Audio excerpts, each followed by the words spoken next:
Good morning বন্ধুরা, কেমন আছো তোমরা? নিশ্চয়ই ভালো আছো, আমি খুব ভালো আছি। আজকে হলো একদিন, আজকে হলো মঙ্গলবার।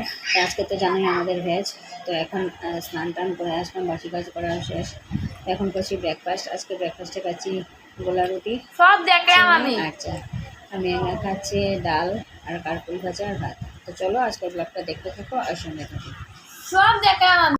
ভেজ যেহেতু মঙ্গলবার, তো কী রান্না করছি দেখো। এখানে ঝিঙ্গা চচ্চড়ি বসিয়েছি, তিনজনিতে খাবো তার জন্য অল্প করে ঝিঙ্গা চচ্চড়ি। আর এখানে কাঁঠাল বিচি ছুলে ফাঁক দিয়ে রেখেছি। আর এখানে আলু কাঁঠাল বিচি দিয়ে করবো রসা। এই যে মশলা রেডি, একটু জিরে বাটা আর আদা বাটা আর শুকনো লঙ্কার গুঁড়ো আর হলুদ গুঁড়ো আর লবণ এই দিয়ে করবো কাঁঠাল বিচির রসা। আর এটা হচ্ছে ঝিঙ্গা চচ্চড়ি।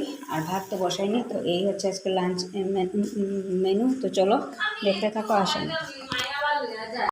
আজকে যেহেতু মঙ্গলবার, তাই ডিনারে বানাচ্ছি আলু ভাজা এখানে। আর এখানে আমরা খেয়েছি ভাত আর হচ্ছে ডাল। এই হচ্ছে আজকে ডিনার। যা গরম করেছে তার মধ্যে ডাল আলু ভাজাই বেটার। তো চলো আজকের ব্লগটাকে এখানে শেষ করছি। যদি কিছু ভালো লেগে থাকে তাহলে লাইক করবে, কমেন্ট করবে, শেয়ার অ্যান্ড সাবস্ক্রাইব অবশ্যই করবে। তো টাটা, বাই বাই। সবাই ভালো থাকো, সুস্থ থাকো। আর ভালো থাকতে না, বেহাল অবস্থা হয়ে গেছে আমাদের।